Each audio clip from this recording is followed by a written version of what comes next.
Hello, I'm very happy to be with you today with the University of Bologna and particularly in the Social Business Center.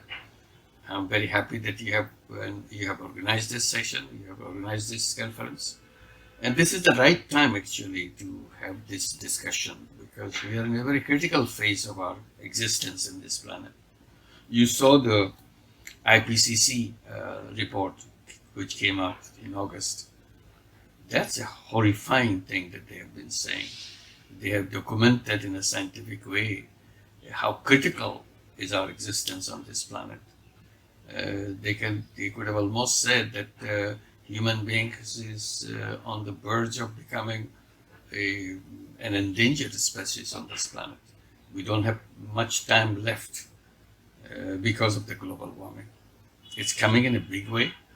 It's not something in a slow pace will happen some centuries later. It's not like that. They just give very specific dates. They said in the coming 20 years, the world temperature will either reach 1.5 degrees Celsius or go beyond it. That's a very terrifying thing to remember, that 1.5 degrees Celsius. Because that's a cutoff point. Once we reach that point, 1.5 degrees Celsius, we are in the red zone of our existence.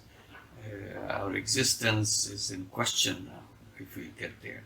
And only 20 years left.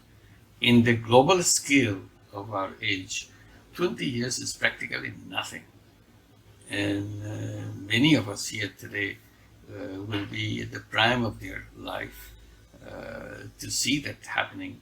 They don't have to wait for 1.5 degrees Celsius. Even when it's approaching that 1.5 degrees Celsius, world's condition will become terrible. And once we cross that, we are in the red zone, meaning it's extremely difficult to come back from that kind of situation. So this is where we are in that context. And then you see the pandemic revealing many of the ugly facts about ourselves. When the pandemic came, we thought the world will react in a global way, in a concerted way, in a bond of friendship for all the world countries, all the nations put together, fight this battle with the coronavirus, COVID-19, so that we can be free from that COVID-19. And we have been talking about creating that we have already created a world of global village. The world has become a global village because we are so close to each other. We can reach out to anybody, anytime, anywhere, because the communication became so easy, travel became so easy. The world became smaller, like a village, as if all of us are just a next door neighbor. That's what we thought, but that was a myth. That's what the pandemic has demonstrated. Why? Because the moment the pandemic began, we started seeing not the reaction as a global village, protecting each other as a village, but isolating each other from other people.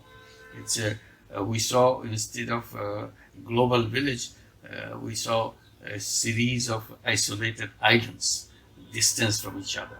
They don't want to connect with each other. They want to see how to protect their own little island. And we became very selfish in that for survival. When the survival question came, we became extremely selfish. We didn't care about the global solution to it. We are talking about the solution to our own tribe. So we became very tribal in our outlook. And that's a dangerous thing to reveal, to see that this is where we are. And it became very vivid and extremely ugly when it came to the vaccine. We were hoping that vaccine will come when we are in 2020. There's no vaccine yet, but we were hoping that vaccine will come by the end of 2020. And then once the vaccine comes, we know the solution we got, because now we protect ourselves. The whole world will protect itself because vaccine will protect us. And at the end of 2020, by the beginning of 2021, we got the vaccine. But people didn't get the vaccine. Very strange. We thought everybody would be trying very hard to reach out to all the people in the world to save them. We left them alone. We have the knowledge now protect all the lives in the world from the COVID-19. Knowledge is not the problem. How to protect us, we know that. And that knowledge is symbolized by this vaccine. The knowledge of vaccine is here. It's available, but not to everybody. Why? Because we build wall around the knowledge of survival, creating vaccines. We are keeping it secret inside that wall. Why? This is the wall of profit maximization. Some people want to make extreme amount of profit by letting it go to the people who are the highest bidder, who are the lucky ones who can pay for it. And that's what happened. So whatever vaccine we have produced now, until now, 75% of the vaccines went to the lucky 10 countries only. 75% of the entire production of vaccine went to the lucky 10 countries. That's it. Africa as a continent didn't get even 2% of that vaccine. Isn't that terrible information? Is it terrible not because this vaccine cannot be produced? It's simply because we are not allowing it to be produced. So we have been campaigning to make vaccines a common good, make it patent-free, no commercial ownership on the vaccine copyright, on the patent right. So we are campaigning against the patent right, meaning let this knowledge be available to everyone. Just the knowledge, not the vaccine. Please remember that. We are not talking about give vaccines to everybody. We are simply saying reveal the knowledge. Don't hide that knowledge. If you reveal, everybody will take that knowledge and produce it and take care of themselves. It will be easy, simple. We mobilized it, we appealed it, we signed letters and appealed to all the governments. We went to the United Nations. Still we couldn't make it. Now we have mobilized the entire world opinion to make it happen. But Germany rejects it. In the TRIP Council, WTO, you need a unanimous decision. Every country has to agree. If one single country disagrees, they cannot make it open for all countries. We were of patent right. So Germany is resisting. Germany doesn't want to do that. So for one country, or maybe 3 or 4 other countries with them, the whole world has to suffer. This is where we are right now. What I was trying to say that how people become so selfish, how our economy can make us extremely selfish, greedy. During this time, this 9 new billionaires have been created in 1 year. In 1 year, 2021. In 1 year, 9 new billionaires are created in the pharmaceutical industry, which is producing these vaccines. See, this is how they see the benefit of having the knowledge of producing vaccines. So this is one thing, and we are saying that this world that we created is created in a wrong way, because it's all profit maximizing way, nothing else. Economy tells about profit maximization, and profit maximization created all the problems we have now.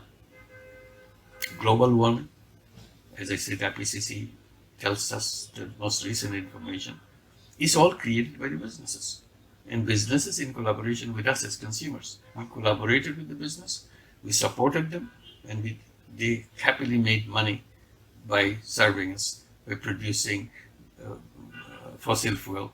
And we enjoyed taking fossil fuel, driving cars, running vehicles and flying airplanes and so on. And every use we are making coal, fossil fuel, and every other thing. It contributes 86% of the global warming. So if we stop using the fossil fuel, global warming was immediately stopped. We know that this is nothing. What I'm saying is nothing new. You heard 1,000 times, but nobody takes it seriously. Nobody takes it. The urgency behind the whole thing. That urgency is completely missing. So I'm inviting you to feel that urgency, that it's our life, our children's life particularly, is at stake. Maybe we will somehow squeeze through, but our children will be stuck.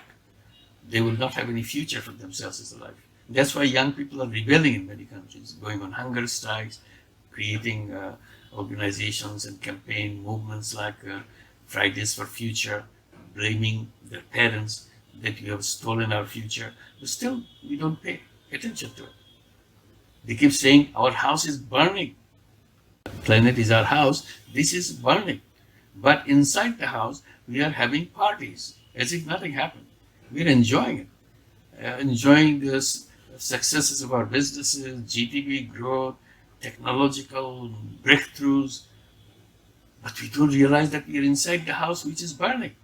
So I'm trying to wake up everybody to come and stop the fire first, then do the celebration if we're still alive. So this is what the message is. Urgency is the most important thing. And pandemic has given us an opportunity to rethink the entire system of economics that we practice in the world. That system is a wrong system, which created all the problems. Problems of global warming, we see that. I don't have to elaborate because you have been hearing it many, many times. I'm adding to the aspect of the urgency of it. We have to do it now, not tomorrow. If you say, well, by 2050 we'll do that, in 2050 we may not be around. Why do we talk about 2050? Why don't we talk about now? We have to make sure we never get to the 1.5 degrees Celsius. Never get to the 1.5 degrees Celsius. Rather than saying in 20 years we'll get to the 1.5 degrees Celsius. It's almost saying tomorrow will be 1.5 degrees Celsius. It's too close to us. All the wealth of the world is concentrated in fewer hands. Only a handful of people own all the wealth of the world. You check it out. You check it out in Italy, how many people own how much of the wealth? You'll be surprised. Only few people. You can recognize them by name. Who owns the major part of the wealth of Italy? Every country, just not Italy. Bulk of the people, 99% of the population of the entire world, 99%, which is almost the whole population, 99% of the population of the world own only 1% of the wealth. Then, if you reverse it, 99% of the wealth is in the hands of 1%, and 99% of the people have only 1% of the wealth. This is silly. This is not economy. This is robbery. Simply we created a system where all the wealth goes in one direction to the top. People who are on the way up in an income scale. All the money, all the wealth goes to them. Why did we create it in the first place? Why don't we redesign it? We created it. This is a system. This is not given by nature, not given by God. That God has given a system. We have to follow that. This is not created by God. You created it, I created it, our university created it. We are party to that. So now that we know we created it, we can undo that. We created something new to bring wealth and people together, not separate it out. Wealth is on one part of the scale, income scale. Wealth, people are on the bottom of the scale, and wealth is the highest point of the scale. In between, there's emptiness. So we're saying, no, we have to bring the wealth and the people to live together. And that's the system we have to work with. And then massive unemployment because of the artificial intelligence, that we have to address that. These are the kind of things that we want to have. So we want to create a world of 3 zeros. That's my point. That's what I want to do. Draw your attention. Let us create a world of 3 zeros. 0 net carbon emission to stop the global warming. 0 wealth concentration to end poverty once for all. And 0 unemployment by unleashing the entrepreneurship in all of us. These 3 zeros. Let's pursue these 3 zeros, make it happen, create that world, and then get rid of this global warming and everything, the wealth concentration, and create a life that we. Thank you very much for inviting me.